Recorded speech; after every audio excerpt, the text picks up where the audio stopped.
Yes. All these sounds, are all these samples that that you purchase or whatnot, or just come across, or do you actually synthesize your own sounds, some of them, or do you kind of mix it up, or?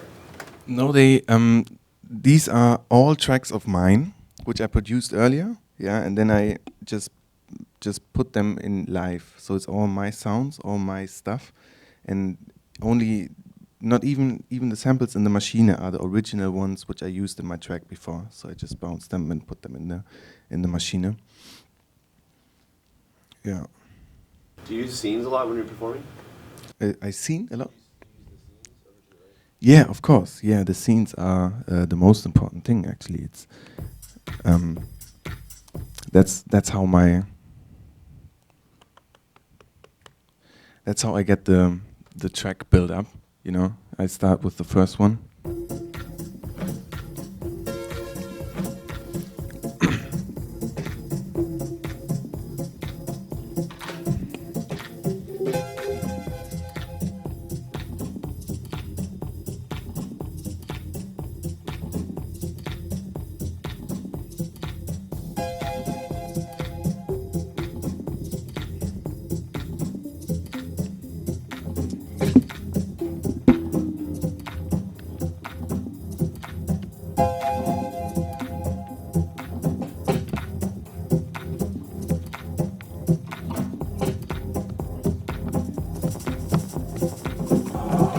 So I believe in funk,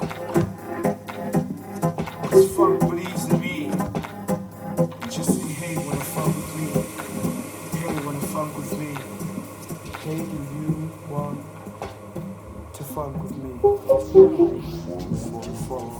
You know, To funk with me. so it's exactly the track I made before, but it's cut into pieces, which are the scenes what I'm going from up to down. Do you get to improvise with the arrangement at all when you're working with scenes, though, or do you go in and trigger individual clips at times? If you know. If I improvise with it, of course I do. Yeah, because that's my possibility to react on the crowd. Like if I see, okay, this particular part of the track is like really working well, so I'm going this for like 10 minutes, 20. No, of course not. But I sometimes it's an interesting idea to put in other percussions from another track in that one. I can do it. I'm flexible, but I don't have headphones with me, so I'm like fishing in black water kind of, and of course I know what I'm doing here, and I have them named, as you see. I have them particular named really good, but I just figured out that I use the track itself works. So why should I change too much? That's too risky, actually. Yeah. Have you thought about using patch changes to change the program on the machine? So when you said trigger the scene, it sends MIDI out to tell it that. No, the machine is it's working by itself. It's not like if I changed it in the scene that it also changed something in the machine. It's different from each other. So when I'm at this track, when I'm at one track, then I just leave the bass drum from this and go to the next one, and until the break comes. And when the break finishes and I go in the main part, then I switch to the other program. So this is possible. Okay, I think I'm gonna close Ableton and start with that interesting Cubase thing.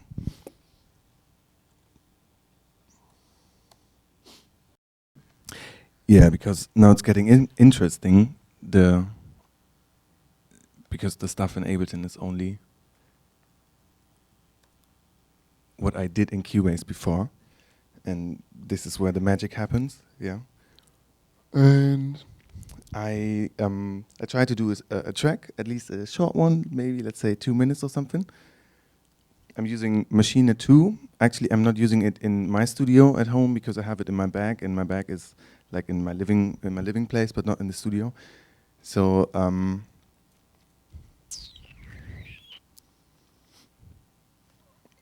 this is an empty Cubase arrangement window. There was only one who was using Cubase, right? In this room, yeah? It was you, okay. So Cubase, I really like this program because it gives me all the flexibility in doing what I want, and it's really precise. You can go down to each sample and it's exactly what you see. It's not like Ableton, which is really, Ableton has this, of course everything is in time, but the engine itself is kind of, as I said before, glitchy. Cubase isn't. Cubase is really precise and really edgy, also in the usability. But however, I just start to program a groove, I think, and stop talking.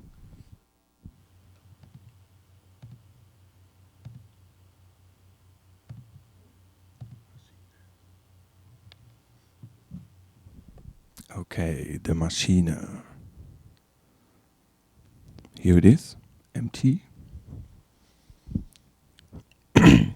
We need a bass drum, right? We start with the bass drum first.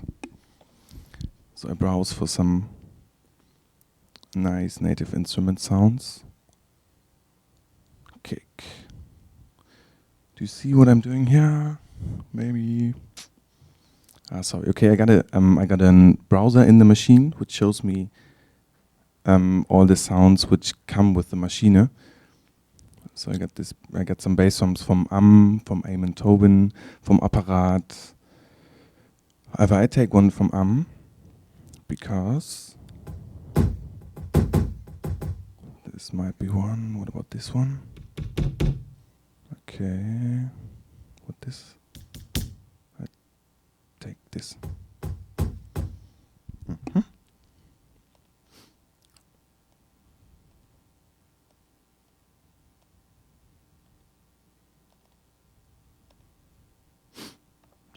Simple.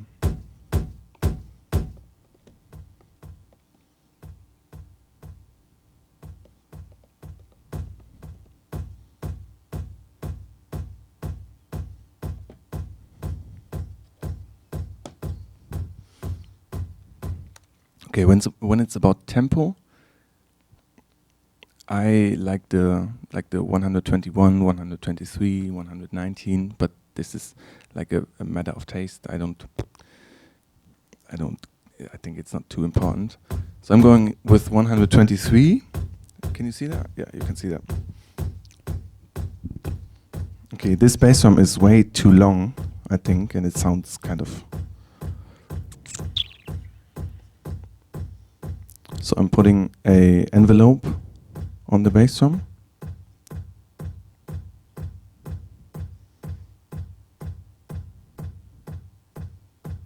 Pitch it down a little bit.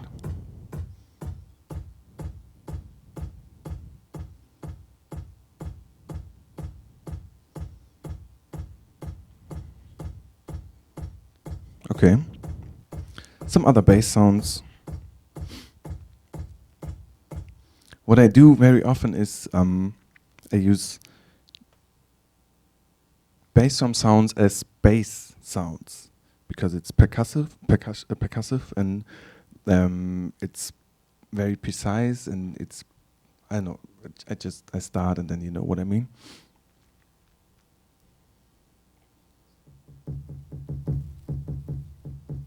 Yeah, why not?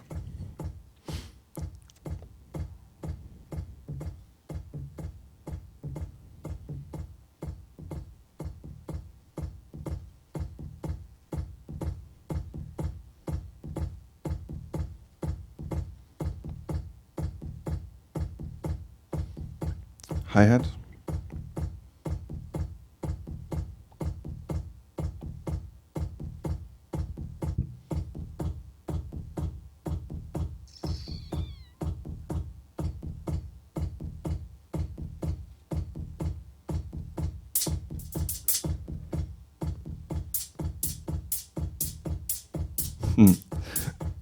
Techno can be so easy. Too funny. Okay, a clap.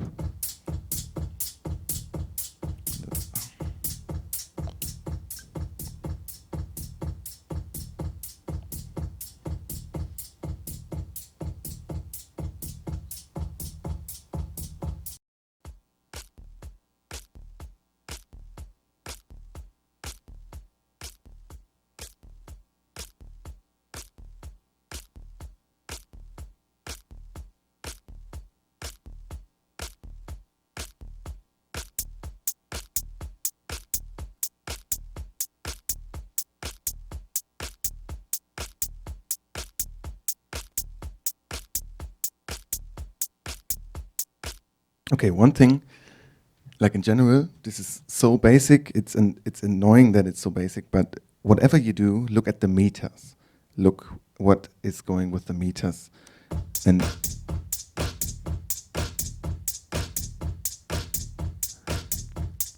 I hate saying this, but I needed 6 or 7 years to really understand that the meters are the most important thing. Like here, we are way too not loud enough, yeah? So,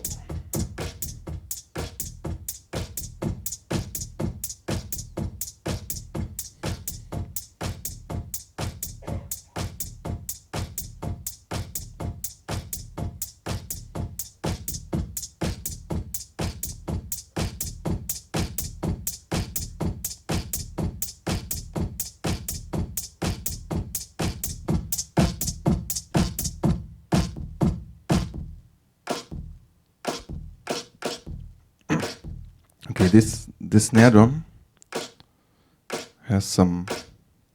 Do you hear that this double sound thing? So what I do, I put it a little bit in front with the nudge feature. So I have to switch off the grid. Now I'm free.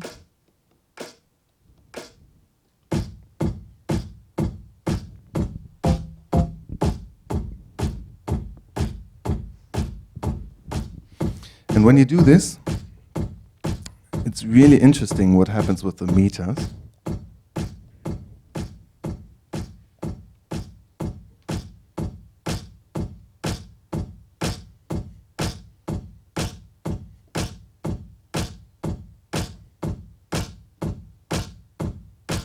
Because it changes a lot.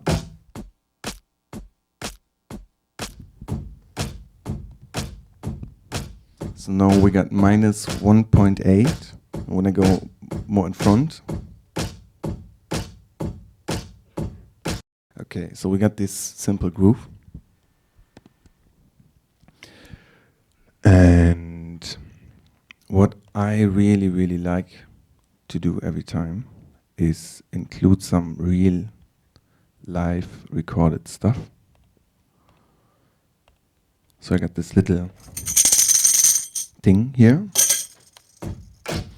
And I think it would fit pretty nice on the snare sound. So okay. Now I got a signal on that SM57 mic.